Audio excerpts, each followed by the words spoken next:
So I know we've been doing this for some time, but for the first time on the channel, I'm joined by my dad. Now, this guy has been building cars since he was 15. The first time we ever worked on a car together, ever, was this car, and I was 40, and the first thing we did was pull the engine out, wasn't it? Yeah. We pulled the engine and gearbox out of this car, and that was the start of the conversion to the turbocharged engine, and it's kind of gone from there. We are now doing the front of the car, where we're going to lift up the chassis, take off both wheels, hubs, suspension, and wishbones, and we've got a lot of work to do, so better get on with it.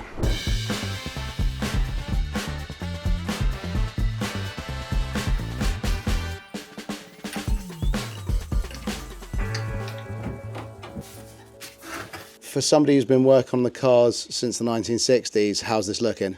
Yeah, I think this needs replacing. Or tidying up. So looking at the hub needs a clean up, but again, it's not done any miles, so the bearings should be okay. The top wishbone and then the suspension, we're going to put new suspension on it anyway. The whole lot's got to come off, hasn't it? So we're going to start with the track rod end, yeah, and then we're going to move on to the rest of it, but we need the spring compressors as well.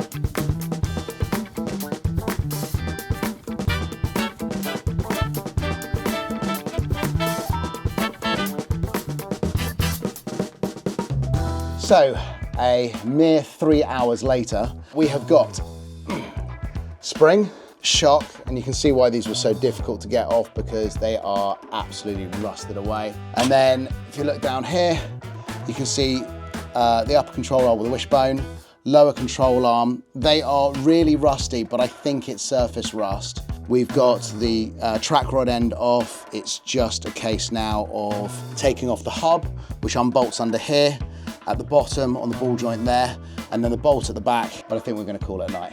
Right, so we have finally got the parts off the car. As you can see, we've got the old suspension, which is, well, the shock has definitely seen better days, and taking it off was interesting. The spring, yeah, you could have the shock blasted and powder coated. I had that done on the kit car, but actually I want lowered springs on this because the ride height is too high on the DeLorean anyway, so I'm going to replace those. Obviously, these rubbers at the top of the spring, you know, as I said, they're 40 odd years old. Then we've got the upper wishbone on the lower control arm, hub, and then disc on the back here. There's a dust plate, obviously where you bolt the wheel on. Now, inside here, and I've got to be careful with this, this is basically the speed control. So there's a spline that goes through the middle of here, connects onto this 90-degree joint, and then that goes off cable to the back of the Speedo, which is the way they used to do it before it was digital. I do want to go down the digital Speedo route at some point, which means I can lose all of this, but for the time being, we're going to put that back on. But what we've got to do is we've got to look at the condition of these. Obviously, all the bushes have got to go. So there is 2 bushes in here, 1 in here. There's 1 in here, which is where the anti-roll bar goes through. That one's actually come out, I think it's on the side over there. There's actually 1 either side. Then we've got a ball joint here and a ball joint there, and obviously 1 on the end of the track rod arm. And they feel like there's no play in them. So I think it may be a case of just checking the dust covers, potentially just replacing those. As long as there's no play, we will find out when it goes for an MOT. I am going to go and have the car checked over before I drive on the road. I obviously want to make sure it's safe before I take my family in it, but it's probably going to be off to the powder coaters for shot blasting, and then I think we'll have it all done in, well, I suppose it should be black, but part of me kind of wants to have it done in something a little bit brighter, just to see what it looks like under the car. The suspension's going to be Spax and yellow. So, what do you think? Silver? Something like that? Maybe to go with the car? Anyway, we'll put it on time lapse and we'll start taking this apart.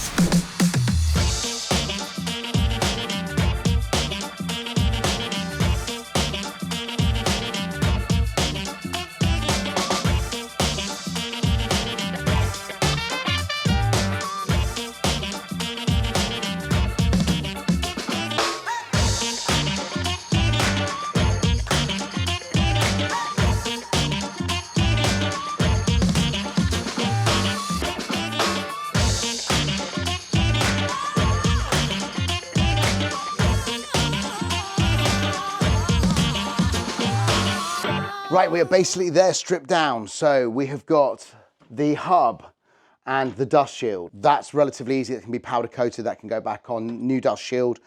These bushes need to be pushed out the upper wishbone. I need a new ball joint on here. I actually had to cut this off. There was just no way of gripping it. It had just like rusted on. So I cut through that. So we're gonna have to get a new one of those. Bushes need to be pushed out. This is actually in really good condition.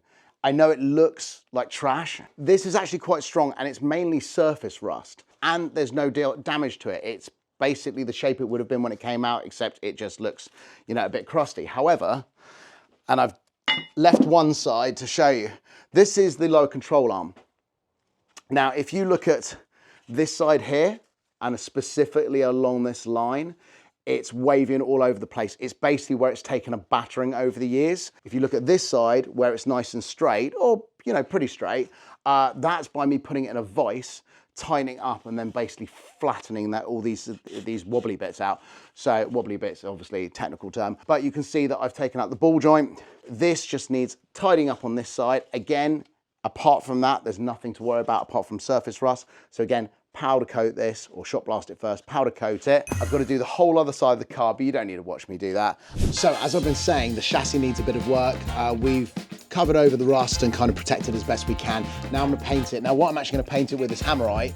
This is not the right way to do the chassis. Hammerite's a great product, but it's really not for things like this. But because I'm fairly sure that I'm gonna be taking the body off probably in the next 6 to 12 months and actually doing the chassis properly, I just want to protect it as best I can for the time being. There's lots of areas I can't really get into very well that would need to be done properly when the body's off. So I'm going to give this clean up, give it a hoover out, and then get something on here that's going to stop the rust getting any worse for the time being, and then I can move on.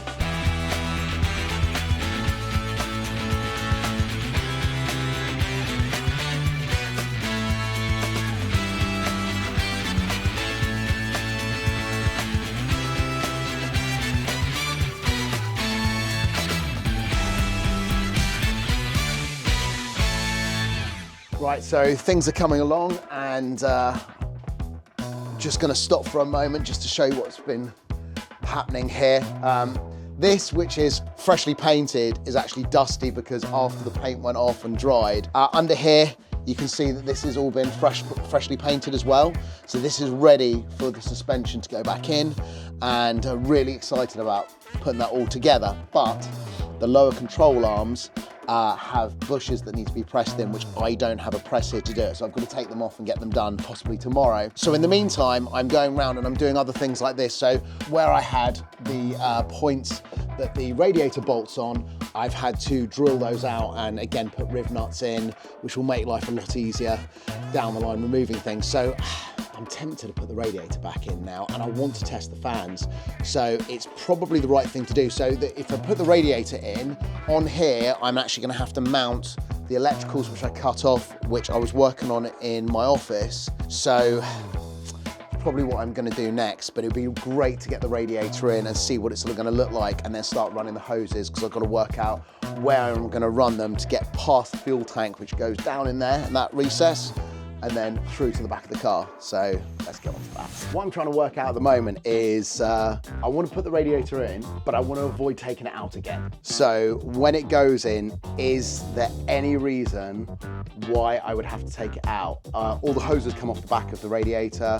We're not doing the air conditioning condenser, so these brackets will go on here, and the anti-roll bar goes up underneath. So there shouldn't be a reason for it to not go in and stay in now. I'm just gonna play with it.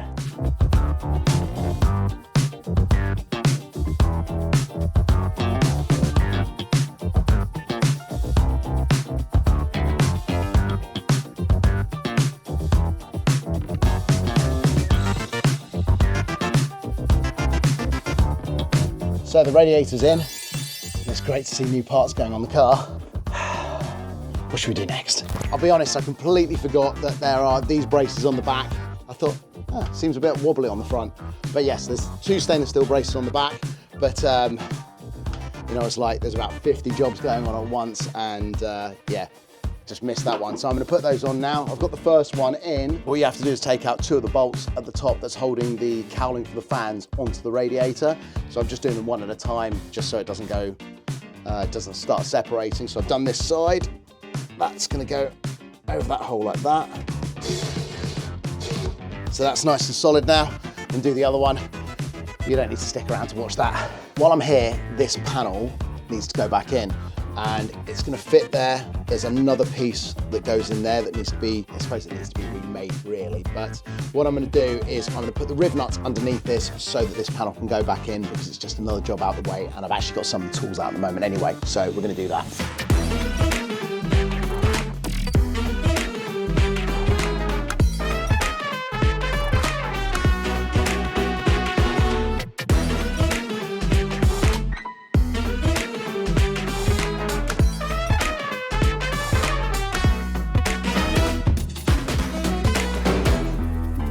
Right, it's time for a bit of electrical work because what I did here was I cut off, I don't know if you can see it, the end of this cable here. I cut off everything that was going from the main harness into this area, which was brake reservoir, fans, the horn, fuel pump, fuel tank sender, or the level sender. The actual new brake reservoir doesn't have a sensor on it for low level, and it shouldn't really be a problem. It's the sort of thing that I monitor, so I'm not too worried about that unless I had an absolute failure, at which point you're going to know quite quickly. I am tempted to wire the fans in on a switch so I can actually turn them on and off, as well as them cutting in from the thermostat. I might do that as well, but I've got to sort this out.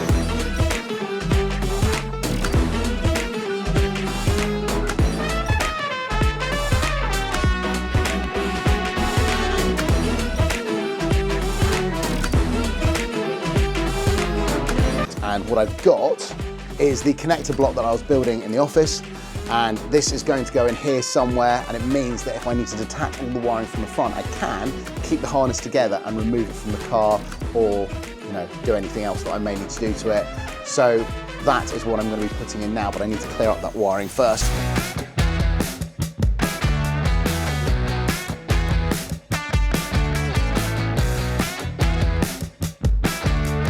Can't see very well, but the copper coming out of the end of these cables here is basically black, which can mean that water ingress has made the cables go bad, which means you don't transfer current as well, which means really you shouldn't be using them. Those are the ones for the fans, but I was looking at running fans in manually and having a switch in the car, which is what I do on the kit cars. And then the other ones here, there is the fuel pump. I don't need that because I remember that I've actually got a feed from the ECU. So when the ECU turns on, it turns on the fuel pump before it starts to try to start the engine. So I don't need that one either. So these ones I'm just sort of turning over, looping over, putting heat shrink on it, making sure they're safe. This little cable here, this is for the horn. The horn is basically mounted. We're going to put it onto one of the radiator mounts down there, but I actually need an earth to go from there and loop over and go onto the actual mounting point so it gets a decent earth. So I've made that up. Then I can run the horn cable into it and we should be good to go. Oh yeah, and I've got to cut off the ends of the old connectors on the fans so that I can wire those in, and probably worth putting some decent sized cable on it, so I better do that.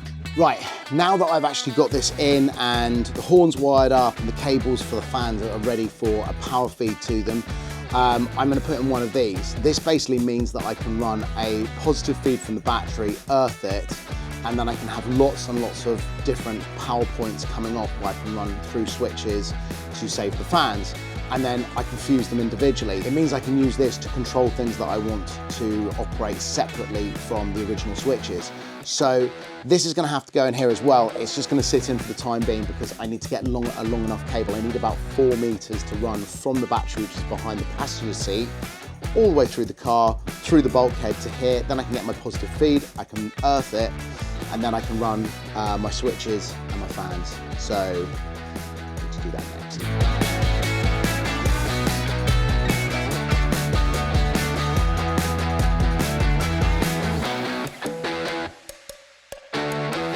Actually, after a little bit of time deliberating, I've decided to put the fuse box somewhere else because neatly behind the driver's seat there is actually an area to fit it, and you're not going to see it there. So makes sense that I put it there. So behind the driver's seat down here, there's actually a box. There's one on each side. The other side's got the battery in it, or it would be fitted in there. At the moment, this is where the fuse box goes. So the wiring's running through to the battery, and then it means I can run the wiring alongside the carpet down here to the front of the car and anywhere else in the car I should want it to go. So I think that's a much better solution in the long run. I'm afraid we're gonna have to leave it there. There is so much to do.